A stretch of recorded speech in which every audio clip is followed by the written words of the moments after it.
بسم اللہ الرحمن الرحیم۔ شاہ تغرل اور اس کا غلام۔ میں اس کہانی سے سبق نکلتا ہے کہ وہ لوگ جو وسائل رکھتے ہیں، جن کو اللہ پاک نے نوازا ہے، اور وہ جن کے پاس وسائل نہ ہیں، غربت کی قسم پرسی کی زندگی گزار رہے ہیں، ان میں فرق کیا ہے اور ان کو کس حد تک غریبوں کا احساس ہونا چاہیے۔ تو شاہ تغرل اور اس کے غلام کی کہانی یوں ہے کہ موسم سرما کی ایک رات میں شاہ تغرل کسی ضرورت سے باہر نکلا تو اس نے ایک حبشی غلام کو دیکھا جو پہرے پر کھڑا تھا۔ سردی کی شدت سے غلام کے ہاتھ پیر کانپ رہے تھے اور وہ بہت تکلیف محسوس کر رہا تھا۔ بادشاہ نے اس کی حالت کا اندازہ کیا تو اسے اس پر بہت ترس آیا۔ وہ اس کے پاس رک گیا اور کہا، گھبرا مت، ماں بدولت ابھی تیرے لیے پوستین ارسال فرما دیں گے۔ پوستین ایک لباس کا نام ہے جو کوٹ کی مانند ہوتی ہے، اور اس سے جو آدمی کو سردی لگتی ہے وہ تھم جاتی ہے، جو تجھے سردی سے بچائے گی۔ یہ کہہ کر بادشاہ آگے بڑھ گیا، اور پھر ایسا ہوا کہ اپنے محل میں جا کر بات اس کے ذہن سے نکل گئی کہ اس نے حبشی غلام کے لیے پوستین بھیجنے کا وعدہ کیا تھا، اور یوں بیچارے غلام نے اس رات دوہری زحمت اٹھائی، ایک زحمت سردی کی، دوسری زحمت انتظار کی۔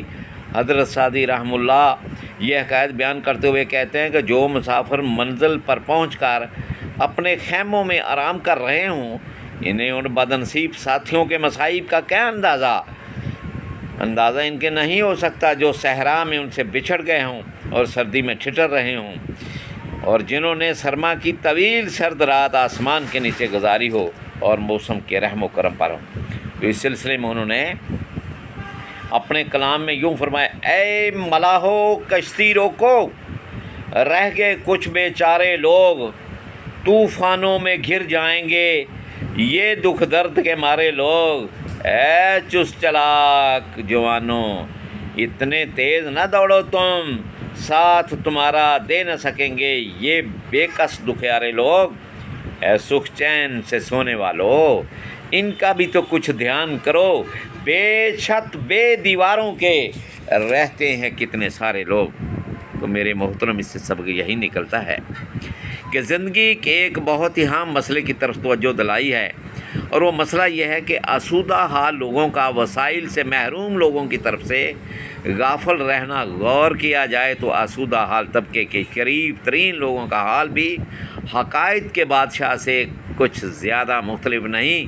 وہ وقتی طور پر غریبوں کے مصائب سے متاثر ہوتے ہیں اور مداوع کرنے کا وعدہ بھی کرتے ہیں، لیکن پھر بھی اپنی دلچسپی میں کھو جاتے ہیں اور مسئلہ جوں کا توں رہتا ہے۔ تو ساتھی عرض یہ ہے، سبق یہ نکلتا ہے کہ ہمارے ارد گرد جو ماحول میں غریب لوگ قسم پرسی کا شکار ہیں، جن کے پاس اتنے وسائل نہیں ہیں، آپ ان کا خیال رکھیں، ان کی مدد کریں، ان کے ساتھ اچھا برتاؤ کریں، ان کے ساتھ اخلاق سے پیش آئیں، ان کی مالی معاونت کریں اپنے دیے ہوئے سے جو اللہ نے آپ کو دیا ہے۔ اللہ بھی راضی ہوگا، آپ کی زندگی بھی، آپ کی دنیا بھی بدل جائے گی، اور آپ کا اگلا جہاں بھی سنور جائے گا۔ اللہ پاک سب کو توفیق دے اور اس پر عمل کرنے کی توفیق دے۔ خدا حافظ۔ اللہ نگہبان۔